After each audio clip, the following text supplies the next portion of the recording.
په روژه کې د پیشمني نه بعد چې پیشمني سړی وکړي ولا بانګ نه ویلی شوی دا بونګه نیولی شوي نو په روژه کې د پیشمني په ټیم کې په خوله کې نسوار کېښودل یا چالیا کېښودل او دا سړی ورپسې بیا پیلپور اوده شو ډاریک پسې اوده شو او په خوله کې نسوار یا چالیا پرته ده یا ګوټکه پرته ده او د ده سترګې ورغلې خو چې څنګه راویښ شو نو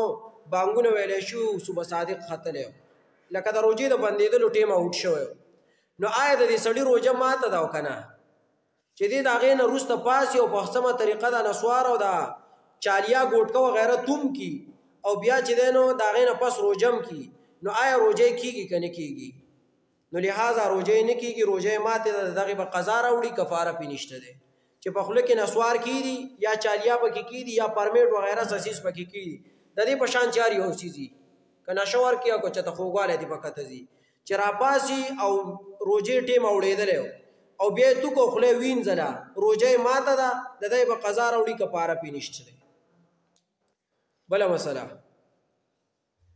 سیګرټ یا حقه دا چیلم وغیره دا په روژه کې د ورځې اسکل روژهدار له چې قصدن آمدن اسکو دا خو خلک قصدن آمدن سکي که نه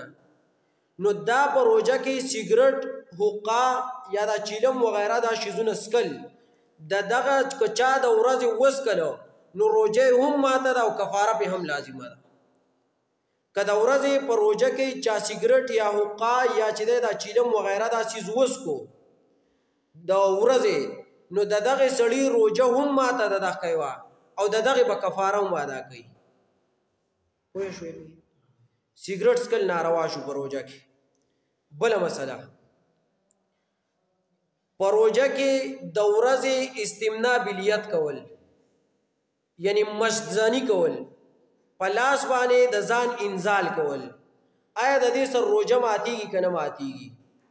نو په روژه کې د ورځې روژهدار چې استمنا بلیت کوي یعنی مشتزني کوي نو د دې سړي روژه ماته ده او کفاره پې نشته دی کفاره پې نشته روژه ماته د دې به قضا راوړي کفاره چې لازمیږي نو هغه په اکل او شرب او په جما سره چې دا ټول چې دی نو ارادتنی قصدن ارادتنی خوراک تا قصدن کو په روژه کې د ورځې تا ته ښه یاد و چې روژه مې ده